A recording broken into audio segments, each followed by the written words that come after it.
বর্তমানে গ্রামের কিছু মহিলা তালিম করে বা জালসা করে, বিভিন্ন গজল বলে, চাউল ডাউল টাকা পয়সা নিয়ে যায়, সেই তালিম মোবাইলে রেকর্ড করে পুরুষেরা শোনে, তাতে কীরকম সওয়াব হবে? আজীব প্রশ্ন। প্রথম কথা হচ্ছে, মেয়েরা জালসা করার জন্য, তালিম করার জন্য এক জেলা থেকে আরেক জেলা সফর করতে পারবে না। আয়েশা রাদিয়াল্লাহু তাআলা আনহা কোনোদিন দাওয়াত দেওয়ার জন্য সফর করেছেন, এর প্রমাণ ইসলামের ইতিহাসে নাই। দাওয়াত মূলত ছেলেদের দেওয়া দায়িত্ব। দাওয়াতের জন্য সফর করা কাদের দায়িত্ব? ছেলেদের দায়িত্ব। দ্বিতীয় কথা, গ্রামের মেয়ে গ্রামের বাড়িতে তালিম করবে, কিছু দিনের কথা বলবে, কোনো সমস্যা নেই, করতে পারে। তবে শর্ত হচ্ছে এই যে উল্টাপাল্টা গজল, শিরকি গজল, বেদাতি গজল, জয়ীফ হাদিস, এগুলো থেকে বেঁচে থাকতে হবে। আবার সেই তালিম রেকর্ড করে পুরুষেরা শুনবে, এটারও কোনো সুযোগ নেই, এটাও চলবে না। হয়তো অনেকেই বলবেন যে আয়েশা রাদিয়াল্লাহু তাআলা আনহার নিকট থেকে সাহাবীরা হাদিস শুনতেন, সেটাকে আপনি কি বলবেন? অবশ্যই সাহাবীরা হাদিস শুনতেন।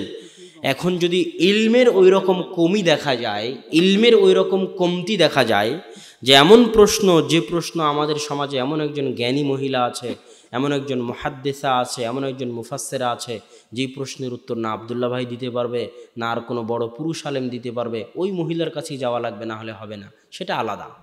যখন দিন নেওয়ার জন্য পুরুষদের রাস্তা খোলা আছে, তখন কোনো প্রয়োজন নেই। তখন মেয়েরা শুধু মেয়েদের মধ্যেই দিনের দাওয়াত দিবে, স্থানীয়ভাবে এবং কোরআন ও সহিহ হাদিস অনুযায়ী। তওবার সঠিক নিয়ম কোনটি? ফরজ সালাত আদায় করার পর ইস্তেগফার বললেই কি তওবা? না না না, শুধু আস্তাগফিরুল্লাহ বললে তওবা হয় না। তওবা আলাদা জিনিস। তওবার কয়েকটা শর্ত আছে। আস্তাগফিরুল্লাহ আল্লাযী লা ইলাহা ইল্লা হুয়াল হাইয়ুল কাইয়্যুম তো সবসময় বলবেন, এর জন্য আল্লাহ সাগীরা গুনাহ মাফ করতে থাকবে। কিন্তু কাবিরা গুনাহ তওবা ছাড়া মাফ হয় না। তওবার জন্য প্রস্তুতি লাগে, কয়েকটা প্রস্তুতি। এক, যে বড় গুনাহ করেছেন ওই বড় গুনাহের উপর অনুতপ্ত হওয়া, কঠিনভাবে অনুতপ্ত হওয়া। আপনি অনুতপ্তই হননি, এমনি বলতেছেন আস্তাগফিরুল্লাহ, এটা তওবা হলো না। ওই গুনাহের উপর, বড় গুনাহের উপর আপনি কঠিনভাবে অনুতপ্ত হবেন। দুই, মনে মনে সংকল্প করবেন এই গুনাহ আর কোনোদিন করবো না বাবা, একবার ভুলবশত হয়ে গেছে, আর জীবনে কোনোদিন যেন এই বড় গুনাহ সংঘটিত না হয়। কথা কি বুঝতে পারছেন? এটা হলো দ্বিতীয় শর্ত। তৃতীয় শর্ত, যখন অনুতপ্ত চলে এসেছে, অনেক বড় গুনাহ করে ফেলেছেন, মাথা ঘুরতেছে, কি করবেন খুঁজে পাচ্ছেন না, এই মর্মে সংকল্প করলেন একবার ভুল হয়ে গেছে, আর যেন না হয়। এবার লাস্টে হচ্ছে 2 রাকাত সালাত আদায় করে শুধু ওই গুনাহ থেকে তওবা করার জন্য রাতের অন্ধকারে শেষ ভাগে 2 রাকাত সালাত আদায় করে আল্লাহর দরবারে হাত উঠিয়ে কান্নাকাটি করে মাফ চান। এমনভাবে হাউমাউ করে কাঁদুন যেন আপনার মনে হয় যে আল্লাহ সুবহানাহু ওয়া তাআলা আপনার কান্না দেখে মাফ করে দিতে বাধ্য হয়। এত কঠিনভাবে কাঁদতে হবে, কেঁদে কেঁদে আল্লাহর কাছে শপথ করতে হবে। যেন একটা মানুষের সাথে যখন আপনি কথা বলেন, ঠিক সেভাবে আল্লাহর সাথে কথা বলতে হবে যে আল্লাহ ভুল হয়ে গেছে, আর জীবনে করব না, আল্লাহ মাফ করে দাও, এই মর্মে ওয়াদাবদ্ধ হয়ে আল্লাহর নিকটে মাফ চাইতে হবে। তাহলে আশা করা যায় যে আল্লাহ মাফ করে দিবেন, আশা করা যায় ইনশাআল্লাহ। কবরস্থানে কোনো টাকা পয়সা দান করা যাবে কি? কবরস্থানে কি জন্য দান করবেন এটা তো স্পষ্ট হতে হবে। একটা হচ্ছে মাজারে দান করা, স্পিড ব্রেকার দেওয়া আছে, মাজারে দান না করলে অ্যাক্সিডেন্ট হয়ে যাবে, এটা শিরক, মহাশিরক। আর একটা হচ্ছে ওই মাজারের উন্নয়ন কল্পে দান করা, এটাও মহাশিরক। আর কবরস্থানে দান করা মানে কবরের জায়গা শেষ হয়ে গেছে, আরও জমি কিনা লাগবে গোরস্থানের, এই জন্য আপনি গোরস্থানের নতুন জায়গা কেনার জন্য দান করলেন, এতে তো কোনো সমস্যা নেই। আপনি নিজেকে আহলে হাদিস দাবি করেন কেন? আল্লাহ তো কোরআনে কোনো জায়গায় বলেননি, বা কোনো সহিহ হাদিসেই তো দেওয়া নাই যে নিজেকে আহলে হাদিস দাবি করো। আমার প্রথম কথা হচ্ছে, মুসলিম বাদে নিজেকে অন্য কোনো পরিচয় দেওয়া জায়েজ না নাজায়েজ? এটার উত্তর আপনারা দিবেন। মুসলিম বাদে মানে মুসলিম সহ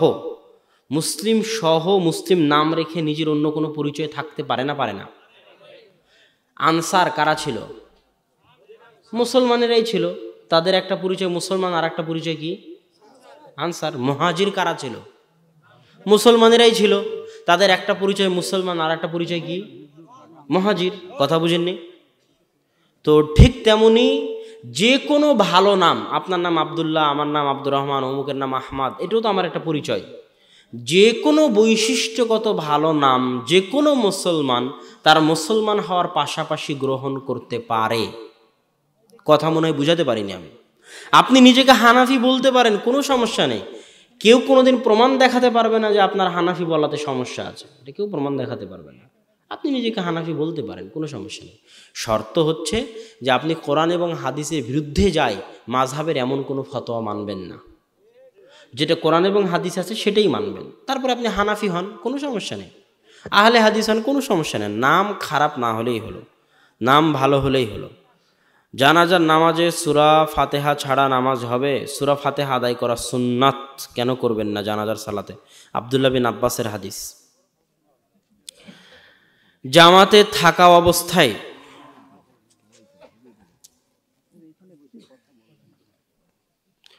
বাম পায়ের বাম পা ডান পায়ের নিচ দিয়ে বের করে দিয়ে নিতম্বের উপর বসতে অসুবিধা হয়। আল্লাহ বলেছেন লা ইউকাল্লিফুল্লাহ, আল্লাহ সুবহানাহু ওয়া তাআলা ওই কাজ কারো উপর দেন না যে কাজ করার ক্ষমতা সাধ্য তার নেই। যদি খুবই কষ্ট হয়, করতে না পারেন তো করবেন না। আমার কোম্পানি আমার মাধ্যমে ডাক্তারদেরকে কি যেন লিখেছে অনারিয়াম বা টাকা দেয় ও ওষুধ লেখানোর জন্য। এই টাকা রীতি কাজ করা বিস্তারিত জানাবেন। এখন কথা হচ্ছে, কোম্পানি যদি স্বেচ্ছায় ডাক্তারকে পরামর্শ দেয় কোনো ওষুধ লেখার জন্য, আর সেই ওষুধে যদি কোনো ক্ষতি না থাকে, বাস্তবিক যদি ওই ওষুধটা ওই কাজের হয়ে থাকে, তাহলে কোম্পানি এই অর্থ ব্যবহার করতে পারে এবং সেটা আপনি দিতে পারেন। কিন্তু কথা হচ্ছে ওই অর্থ থেকে আপনি কিছু মেরে নিলেন, সেটার প্রশ্ন হতে পারে আলাদা। প্যান্ট ভাঁজ করে, আর যদি ওষুধের মধ্যে সমস্যা থাকে অথচ কোম্পানি জোর করে সে ওষুধ চালাতে চাচ্ছে, এটা আপনারা জানেন, তাহলে তখন এটা হারাম হবে। প্যান্ট ভাঁজ করে টাকনুর উপরে তুলে সালাত আদায় করা যাবে কি? প্যান্ট কেটে ফেলতে হবে, এভাবে ভাঁজ করা যাবে না। কেননা সব কিছু সালাতে তাসবিহ পাঠ করে। ইউসাব্বিহু লিল্লাহি মা ফিস সামাওয়াতি ওয়াল আরজ, আসমান জমিন এবং তার মাঝে যা কিছু আছে, এই মাইক, টেবিল, জামা কাপড়, পানির বোতল, মোবাইল, গাড়ি, ফ্রিজ, কাগজ, সব কিছু তাসবিহ পাঠ করে কার? বিশ্বাস হয় না? হয় না? না এমনি বললেন? বিশ্বাস হয়? আগুনের জীবন আছে? হ্যাঁ, আগুন তো একটা বস্তু, তাই না? সে আগুনকে আল্লাহ বললেন ইয়া নারু কুনি বারদাম ওয়া সালামান আলা ইব্রাহিম, আগুন ইব্রাহিমের জন্য ঠান্ডা হয়ে যাও। তো ইব্রাহিম আল্লাহর কথা শুনলো না শুনলো না? হ্যাঁ, ইব্রাহিম আল্লাহর কথা শুনলো না শুনলো না? আগুন আল্লাহ সুবহানাহু তাআলার কথা শুনলো। অতএব আগুন বস্তু হওয়ার পরও আগুন আল্লাহর তাসবিহ পাঠ করে। সেরকমভাবে সবই আল্লাহর তাসবিহ পাঠ করে। আপনার ওই জড়ানো জামাও আল্লাহর তাসবিহ পাঠ করে, অতএব কেটে ফেলতে হবে, জড়িয়ে রাখা যাবে না। বিভিন্ন প্রকাশনীর হাদিস নাম্বার ভিন্ন হয় কেন? সাধারণ বক্তাদের কথা অনুযায়ী হাদিস নাম মেলায়, তখন মাঝে মাঝে খুঁজে পায় না। ঠিকই ধরেছেন, এটা অনেক বড় ঝামেলা। এটার সমাধান কি বলবো? এটার কোনো সমাধান নাই, কেননা এটা আগে থেকে এইভাবে চলে আসতেছে। যে যার অনুসরণ করতেছে, সে তার প্রকাশনীর ব্যবহার করতেছে। আর আসলভাবেও হাদিস নাম্বার লাগানোতে মতভেদ আছে। হাফেজ ইবনে হাজার আসকালানির হাদিস নাম্বার একরকম। তারপরে পার্থক্যটা কোত্থেকে শুরু হয় আমি বলি আপনাকে। যেমন বুখারীর ঘটনা, আপনারা বুঝবেন না তাও বলি। মনে করেন এটা বুখারী গ্রন্থ। এই বুখারী গ্রন্থে একটা আছে অধ্যায়ের নাম।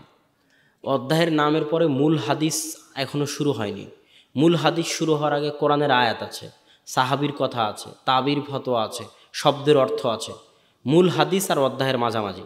তো কেউ কেউ এসেছে ওই সাহাবীর কথারও নাম্বার দিয়ে দিয়েছে, ওই তাবির কথারও নাম্বার দিয়ে দিয়েছে। আর কোনো কোনো প্রকাশনী এসে বলছে না, আমরা শুধু হাদিসের নাম্বার দিব, সাহাবী তাবির কথার নাম্বার দিব না, ওর নাম্বার ভিন্ন হয়ে গেছে। এরকম বহু কারণ আছে নাম্বার ভিন্ন হওয়ার। তবে অধ্যায়ের নাম এই জন্য রাখা সবচেয়ে সহজ। হাদিস খুঁজে পাওয়ার সবচেয়ে সহজ পদ্ধতি কি বলেন তো? অধ্যায়ের নাম। সবচেয়ে সহজ পদ্ধতি কি? হাদিসটা কোন কিতাবের? তো কিতাবুস সালাত, সালাত কিতাবের। কোন অধ্যায়ে? তো রাফুল আদাইন অধ্যায়ে। যে প্রকাশনেরই হোক, আপনি অধ্যায়ে চলে যাবেন, হাদিস পেয়ে যাবেন। এই জন্য অতীত যুগের কোনো মুহাদ্দিস, অতীত যুগের কোনো আলেম হাদিস নাম্বার মুখস্থ করতো না। হাদিস নাম্বার মুখস্থ করা কোনো সময় জ্ঞান নয়, এটা মানুষ জানেই না। মানুষ মনে করে হাদিস আর কোরআনের নাম্বার মুখস্থ থাকলে জ্ঞান হয়ে গেল। আরে না, হাদিস নাম্বার কারো কোনোদিন মুখস্থই ছিল না। হাদিস নাম্বার মুখস্থ করা জ্ঞান নয়। জ্ঞান হচ্ছে হাদিসের আরবি ইবারত মুখস্থ রাখা, আর এটা বলতে পারা যে হাদিসটা কোন কিতাবে আছে, কোন অধ্যায়ে আছে, এটা জ্ঞান। কথা বুঝাতে পারিনি, এটা আপনার বুঝতে আরও সময় লাগবে। তো হাদিস নাম্বার মুখস্থ করলে কেউ জ্ঞানী হয়ে গেল আর হাদিস নাম্বার বলে দিল, এটা ভুয়া কথা, এটা মানুষ বুঝে না। তাই গাভীর পেশাব জড়িত কাপড় পরিধান করে সালাত আদায় করা যাবে কি? যাবে। দলিল, প্রত্যেক যে প্রাণীর গোস্ত হালাল সেই প্রাণীর বর্জ্য পদার্থ পবিত্র। পবিত্র মানে সেটা খেতে হবে তা নয়। এই মাইকটা পবিত্র, তার মানে কি মাইকটা আমাকে খেতে হবে? এই কাগজটা পবিত্র, আমার পকেটে থাকলে সালাত হয়ে যাবে, তার মানে কি কাগজটা আমি খাবো? হ্যাঁ, তো পবিত্র মানে যে খেতে হবে তা কিন্তু নয়। পবিত্র মানে হচ্ছে গায়ে থাকলে ওটা সালাত হবে। কথা কি বুঝতে পারছেন? তো গাভীর পেশাব পবিত্র মানে গাভীর পেশাব খেতে হবে এটা নয়। প্রত্যেক যে প্রাণীর গোস্ত হালাল সেই প্রাণীর বর্জ্য পদার্থ পেশাব পায়খানা পবিত্র। কথা বুঝতে পারলেন? সেটা গায়ে লাগলে কোথাও পড়ে থাকলে সেই জায়গায় সালাত হবে। এটা অনেক বড় বড় ইমামের ফতোয়া, অনেক বড় বড়। আমার এর উপর বিস্তারিত ইউটিউবে ভিডিও আছে, গাভীর পেশাব সংক্রান্ত অপবাদের জবাব। এটা লিখে সার্চ দিলে আব্দুল্লাহ বিন আব্দুর রাজ্জাক গাভীর পেশাব সংক্রান্ত অপবাদের জবাব আব্দুল্লাহ বিন আব্দুর রাজ্জাক বিস্তারিত দলিল সহ আলোচনা আছে 15-20 মিনিটের। মৃত ব্যক্তির রুহের মাগফিরাতের জন্য যে জিয়ারতের আয়োজন করা হয় তাতে যাওয়া বৈধ কি? রুহের মাগফিরাতের জন্য একসাথে জিয়ারতে যেতে হবে, আর কোনো ভিত্তি নাই। কিন্তু একা একা কবরে গিয়ে জিয়ারত করে কবরবাসীর জন্য দোয়া করা, মানে আপনি যদি শাহজালাল রাহিমাহুল্লাহর মাজারে যান তো কি জন্য যাবেন? যে আল্লাহ তুমি শাহজালালকে কবরের আজাব থেকে মাফ করিও, এই জন্য যাবেন, বুঝেননি? শাহজালাল মুখাপেক্ষী আপনার দোয়ার, এটা আপনার বুঝতে হবে। শাহজালাল আপনার দোয়ার মুখাপেক্ষী, আপনি তার জন্য দোয়া করুন যে আল্লাহ তাকে ক্ষমা করে দিও, তাকে মাফ করে দিও, তাহলে শাহজালালের মাজারে যাওয়া ঠিক আছে। আর যদি এই জন্য যান যে শাহজালাল বাবা তুমি আমাকে কিছু দাও, তাহলে আপনি হচ্ছেন মূর্খর মূর্খ, জাহেলের জাহেল। ওই নিজে বাঁচে না কবরে, ওর জন্য দোয়া করেন তো ওর কাছে চাইতে গেছে। তো কবর জিয়ারত করতে গেলে কবরবাসীর জন্য দোয়া করবেন। কবরবাসীর জন্য যখন দোয়া করবেন তখন সেই দোয়া দলবদ্ধ হয়ে সবাই মিলে জিয়ারত করতে গিয়ে করতে হবে, এর কোনো ভিত্তি নাই। সেই দোয়া আল্লাহ রাসূল যেমন বাকিউল গারকাদে একা একাই চলে গেছে রাতের অন্ধকারে, একা একাই গিয়ে হাত তুলে দোয়া করেছে, আপনিও একা একাই আপনার বাবার কবরে যান, এটাই কবর জিয়ারত। মিলাদ মাহফিল, মিলাদ মাহফিল মানে কি? মিলাদ মাহফিল মানে হচ্ছে জন্মদিনের অনুষ্ঠান সংক্রান্ত মাহফিল। মিলাদ মানে জন্ম হওয়ার সময়, জন্ম হওয়ার স্থান, এটার মানে কি মিলাদ। মিলাদ মাহফিল মানে হচ্ছে আল্লাহ রাসূলের জন্মদিনের সংক্রান্ত মাহফিল, যে মাহফিল আল্লাহ রাসূলের উপর দরুদ পড়া হবে, আল্লাহ রাসূলের জন্য চেয়ার খালি রাখা হবে, আল্লাহ রাসূল সেই চেয়ারে এসে বসবে, আল্লাহ রাসূল যখন আসবে তখন সবাই মাহফিলের দাঁড়িয়ে যাবে, এটার নাম কেয়াম। এটার নাম কি? কেয়াম। মিলাদ আর কেয়াম। কেয়ামে যখন দাঁড়িয়ে যাবে, দাঁড়িয়ে গিয়ে তখন সবাই মিলে পড়বে বালাগাল উলা বিকামালিহি কাশাফাদ দুজা বিজামালিহি, পড়তে পড়তে বলবে ইয়া নবী সালাম আলাইকা। এটাই হলো মিলাদ আর কেয়াম, ঠিক আছে? তো এটার এখন হুকুম কি? এটার হুকুম হচ্ছে যে কেউ যদি মিলাদ কিয়াম করে তাহলে সে আল্লাহ রাসূলের ভালোবাসার দাবিতে মিথ্যুক। কথা বুঝতে পারলেন না পারলেন না? আমি যদি তাকে আল্লাহ রাসূলের ভালোবাসার দাবিতে মিথ্যুক প্রমাণ করতে না পারি তাহলে আমিও বক্তব্য দিব না, তাকে মিথ্যুক প্রমাণ করেই ছাড়বো যে তুমি আল্লাহ রাসূলকে ভালোবাসো না, তুমি আল্লাহ রাসূলের সাথে বেয়াদবি করতেছো। একটা আজকের বক্তব্যে বলে যাই, সারা কোরআনে আল্লাহ সুবহানাহু ওয়া তাআলা তার রাসূলকে কিভাবে ডেকেছেন, দুইভাবে সম্মান দিয়েছেন। সারা কোরআনে আল্লাহ তার রাসূলকে দুইভাবে সম্মান দিয়েছেন। কয়ভাবে? দুইভাবে। আল্লাহ যখন ইব্রাহিমকে ডাকতেছেন তখন বলতেছেন ইয়া ইব্রাহিম, নাম ধরে। যখন জাকারিয়াকে ডাকতেছেন ইয়া জাকারিয়া, হে জাকারিয়া। সারা কোরআনে কোথাও খুঁজে পাবেন না আল্লাহ বলছে ইয়া মুহাম্মদ। আল্লাহ মুহাম্মদ সাল্লাল্লাহু আলাইহি ওয়াসাল্লামের নাম ধরে ডাকেননি। এটা আল্লাহর সম্মান মুহাম্মদের জন্য সাল্লাল্লাহু আলাইহি ওয়াসাল্লাম। আর একটা সম্মান কি? আপনি যদি বাংলাদেশের প্রধানমন্ত্রীকে ডাকেন তো এইভাবে ডাকবেন এই হাসিনা, এভাবে ডাকবেন নাকি? বললেন মাননীয় প্রধানমন্ত্রী শেখ হাসিনা, এইভাবে ডাকবেন না? তা আল্লাহ কোরআনে তার নবীকে এইভাবেই ডেকেছে। আল্লাহ কোরআনে আপনার তাশাহুদ পড়বেন, তাশাহুদের মধ্যে দেখবেন ইয়া আইয়ুহান নবী আছে, আইয়ুহান নবী আছে না নাই? কোরআনেও আছে ইয়া আইয়ুহান নবী কুল লিআজওয়াজিক ওয়া বানাতিক, হে মহামান্য নবী, হে সম্মানিত নবী, হে মাননীয় নবী, আপনি আপনার স্ত্রীদেরকে বলে দিন তারা যেন পর্দা করে। এই যে আইয়ুহা ব্যবহার করা হলে এর মানে হচ্ছে মাননীয়, মহামান্য, সম্মানিত। এখন আইয়ুহা উঠিয়ে দিয়ে যখন এই আশেকে রাসূলরা বলবে ইয়া নবী মানে এই হাসিনা, মানে এই নবী, ইয়া নবী মানে এই নবী, যেমন এই হাসিনা, কথা বুঝেননি? আল্লাহ বলছে মহামান্য নবী আইয়ুহান নবী, ইয়া আইয়ুহান নবী, হে মাননীয় নবী, হে মহামান্য নবী, হে সম্মানিত নবী, আর আপনি আশেকে রাসূল হয়ে বলতেছেন এই নবী, তো আপনাকে আমি বেয়াদব প্রমাণ করে দিলাম না? আপনি কিসের আশেকে রাসূল? আপনি তো মিথ্যুক। আরবি ভাষা সম্পর্কে জ্ঞান নাই, আরও ওরকম বহু দলিল দিতে পারবো আপনাকে মিথ্যুক প্রমাণ করার জন্য। রাসূল সাল্লাল্লাহু আলাইহি ওয়াসাল্লামকে সালাম দেওয়ার পদ্ধতি কি? তাশাহুদের মধ্যে আল্লাহ রাসূলের প্রতি সালাম আছে, ওটাই যথেষ্ট। তাশাহুদ অর্থসহ পড়ে দেখবেন ওর মধ্যে আল্লাহ রাসূলের জন্য সালাম আছে। আর যখন আল্লাহ রাসূলের কবরের পাশে যাবেন তখন ডাইরেক্ট বলতে পারবেন আসসালামু আলাইকুম বা আসসালামু আলাইকা ইয়া আইয়ুহান নবী বলতে পারেন, যেভাবে তাশাহুদের মধ্যে আছে। এটাই সালাম দেওয়ার পদ্ধতি। আল্লাহ রাসূলের প্রতি দরুদ পড়ার পদ্ধতি হচ্ছে দরুদে ইব্রাহিম। আল্লাহ রাসূলকে সালাম দেওয়ার পদ্ধতি হচ্ছে তাশাহুদ। প্রথমে আমরা আল্লাহ রাসূলকে সালাম দিই, তারপর আল্লাহ রাসূলের উপর দরুদ পড়ি, তারপর নিজেদের জন্য কিছু চাই সালাম ফিরানোর পূর্বে। একজন বিবাহিত ছেলের সাথে বিয়ে ঠিক করে, তখন আমার মামারা আব্বার অনুপস্থিতিতে আমার বিয়ে দিয়ে দেয়, সেখানে আমার শ্বশুর মামা উপস্থিত ছিল। বুঝলাম না, আমার আব্বা আমার মত না থাকা সত্ত্বেও একজন বিবাহিত ছেলের সাথে বিয়ে ঠিক করে, তখন আমার মামারা আব্বার অনুপস্থিতিতে অন্য ছেলের সাথে বিয়ে দিয়ে দেয়, এটাই হবে। যদি আপনার আব্বা যে ছেলেকে পছন্দ করেছে সেটার সাথে বিয়ে দেয় সেটা আলাদা। যদি অন্য ছেলের সাথে বিয়ে দেয় যেটার ব্যাপারে আপনার পিতা রাজি নয়, তাহলে এই বিয়ে হওয়ার সম্ভাবনা নাই। আল্লাহ রাসূল বলেছে যে বিবাহে মেয়ের অভিভাবক উপস্থিত নাই, আর যেহেতু পিতা বেঁচে আছে অতএব পিতার চাইতে বড় অভিভাবক কেউ নয়। যদি মনে করা হয় না পিতা অভিভাবক হওয়ার যোগ্য নয়, তাহলে সমাজের মানুষ একসাথে বসে দেখবে যে তার পিতা পাগল। কথার কথা, একজন মেয়ের পিতা কি পাগল? তো সমাজের মানুষ বসে, মাথা মুরব্বী বসে, একসাথে বসে, পরিবার পরিজন আত্মীয় স্বজন বসে, গোপনে নয়, বসে যদি এই সিদ্ধান্ত হয় যে এই মেয়ের পিতা পাগল, এই মেয়ের পিতার অভিভাবক হওয়ার যোগ্য নয়, এই মেয়েকে আমাদের বিবাহ দিতে হবে, তখন সেটা আলাদা কথা। পিতা বেঁচে আছে তখন আর একজন অভিভাবক হবে, আর কোনো নাই, রাস্তা নাই। শরীয়ত, মারেফত, হাকিকত, তরিকত, ইসলামে এই ভাগ আছে কি? এটা আমাদের জানা নাই যেরকম কোনো ভাগ আছে কিনা।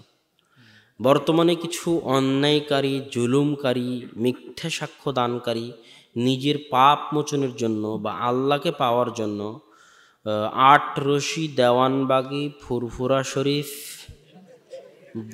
বটেশ্বরী নাকি সুরেশ্বরী, লালন শাহ মাজারে যায়। ইসলামের দৃষ্টিতে ব্যাপারটি বুঝিয়ে চলুন। সে এখনও জানতে পারেনি আল্লাহ কে। তাকে আমার আজকের বক্তব্যটা শুনতে দেবেন, বক্তব্যটা শুনতে দেন এবং তাকে বলবেন যে এই বক্তব্যের আলোকে আপনি আরও পড়েন যে আল্লাহ কাকে বলে। আল্লাহর কাছে কিছু চাইতে হলে কারো মাধ্যম, কারো লিঙ্ক লাগে না। রব আর ইলাহের মধ্যে পার্থক্য কি? এটা তো আজকে আলোচনা করেছি। মিলাদ ও মাহফিল আছে কি না, এটাও আজকে আলোচনা করলাম। কিভাবে সালাত আদায় করতে হয়, এটা লম্বা প্রশ্ন। এই জন্য আপনারা একটা বই পড়বেন, সে বইয়ের নাম হচ্ছে সিফাতু সালাতিন নবী, আল্লাহর রাসূলের সালাতের বৈশিষ্ট্য। লেখক আল্লামা মুহাম্মদ নাসিরউদ্দিন আল আলবানী রাহিমাহুল্লাহ। আল্লামা নাসিরউদ্দিন আল আলবানী রাহিমাহুল্লাহর লেখা বই, যেখানে সহিহ হাদিসের আলোকে তিনি সালাতের পদ্ধতি বলেছেন। আচ্ছা, উনি বলতেছেন যে রব ইলাহের পার্থক্য অনেকেই বুঝতে পারেনি। রব মানে হচ্ছে যিনি প্রতিপালক, পালনকর্তা, আর ইলাহ মানে হচ্ছে যার নিকটে চাওয়া হয়, যার ইবাদত করা হয়, যিনি ইবাদত পাওয়ার যোগ্য, তিনি হচ্ছেন ইলাহ। তো অতএব রব আর ইলাহের মধ্যে পার্থক্য এতটুকুই।